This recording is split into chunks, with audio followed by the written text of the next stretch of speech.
And now Sara Hackman is joining us, Douglas Central. Your second attempt, isn't it? It is. I stood 5 years ago. You learn lessons on that one and come back for more then?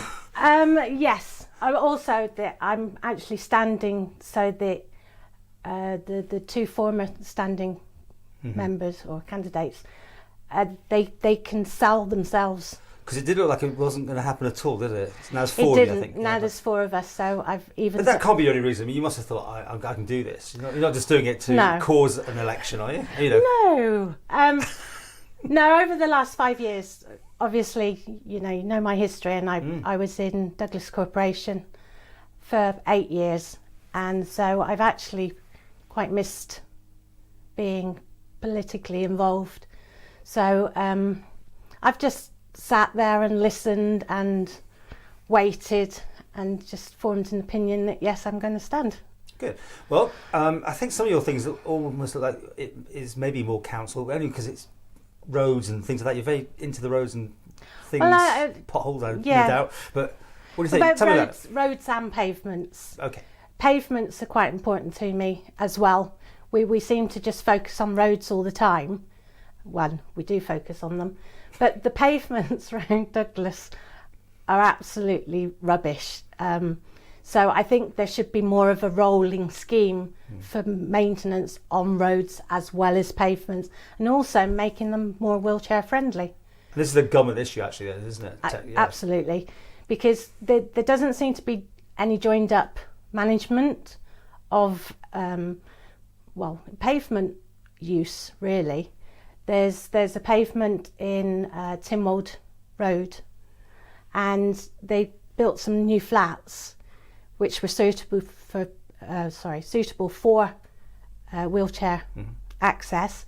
They lowered the pavement one side so the wheelchair gets into the road, and then there's no way of getting up the other side, because this guy here, he thought about it, but the guy across the road didn't. I mean, joined up thinking is one of those revelations I think everyone talks about, the silent mentality of government. You think you can change things? I believe I can, yes. I think if you've got 24 constituents, or candidates even, and we all seem to be looking at the same issues, so surely together, as long as we're not just working for ourselves, we're actually working for the people that voted for us, then I do believe we can go in there and shake it up a bit. And other things in Douglas Central before we move on to national items? Anything else that in your area particularly? Well, the housing. There's a lot of rented housing in my area, and so we should start looking at more affordable housing to keep the people on the island. Yeah, but that is an island-wide thing, isn't it? I mean, okay, let's talk about national issues then. What are you going to do? What do you want to change besides the potholes and all and just pavings? But how do you see the Isle of Man going forward? Well, we need to really look at the infrastructure, not just roads, but retaining GPs and dentists, because especially in Douglas, we've lost at least one surgery. And then there's one on the cards of closing again. What's your solution though to that? Well, we need to know why these surgeries are closing. We need to talk to the GPs, find out why we can't retain a GP, and then put something into motion to encourage more GPs. And because we're sending people off island, students off to train, but we don't seem to be getting anybody back. Okay, so there's that. You could obviously spend more on health then. Would that be something you're very keen on? Health. Again, we've got a shortage of nurses. Why have we got a shortage of nurses? Is it all related to affordable housing, education? But we don't train enough nurses on island. I know it's increased, but it's certainly not increased to actually do much good. Okay. You getting into government, where would you be the sort of place you'd want to be working? I mean, do you want to be in government or do you want to be back benching? Well, it depends on, how people think of me, but I will be working for my constituents. So if that pushes me in a general direction, DEFRA or the economy, addressing the economy, so enterprise, because that's a very diverse department. So you'd be happy to work inside government anyway? Yeah. How do you view the last 5 years and what's gone on? Well, I suppose they had a big problem called COVID, which has not helped the economy increasing as it should.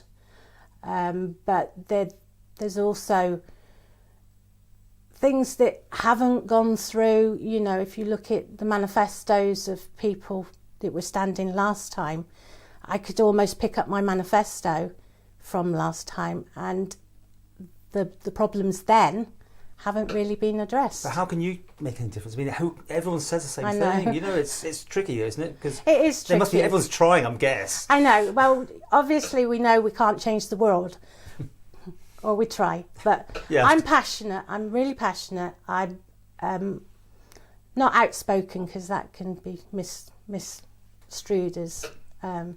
But I will question people. I'm not afraid to question people and to get the right solution, because at the moment we seem to be just dipping into this endless pot of money. We really need to scrutinise the departments, and making sure that they're doing the jobs, best price for the job. Well, we all hear about everything. It's not necessarily quite in your area, but the promenade and those sort of things. You got views on that, and maybe Liverpool Landing and that sort of thing about what's gone wrong then.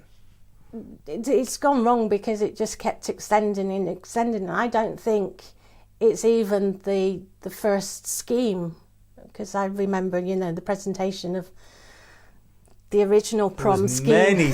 My goodness, there were many schemes. And they changed the daily, I know, but I've just come along the prom, and it's certainly different. So anyway, everything costs money. Yes. So I'm trying to get to the point is that how can you see things being improved without more money coming into the coffers? And then we've got this 0-10 situation, the potential future. It could be changed for the Isle of Man and how we get our revenue, of course. Well, if we promote innovative business and perhaps support the government as they are now, coming up with innovative ideas like growing hemp and things like that. And if we can improve the infrastructure, and then we can then fill the gaps, because there's serious gaps in businesses at the moment. They can't employ, or they haven't got the skills out there. So we need to work with the businesses and to attract, to first of all educate to what they want. So that would then increase the businesses, and then the money should follow. It should. It should. You think, okay. You alluded to Stanning, but I have to go back to this, I suppose. I mean, do you have a problem with how Douglas Central's been represented over the last 5 years then? To make you stand, yeah, well, I have, because I haven't heard much from the former candidates. I don't actually know, because obviously I haven't had a manifesto yet of either the former. Right. You think they'd be too involved in national issues, or just not well? I just don't think involved. Okay.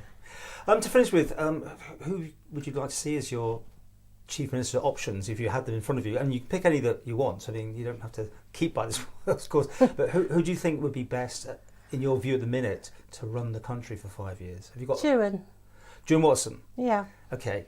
And I haven't known if his name's gone forward yet or not, but that would be your ideal candidate of all you could pick? Well, yes, because he's a very good communicator. He's clever. He's been in various departments, so he knows what's what, really. But yes, that's just... Juan Watson, that's good. Okay, thank you very much indeed. Okay.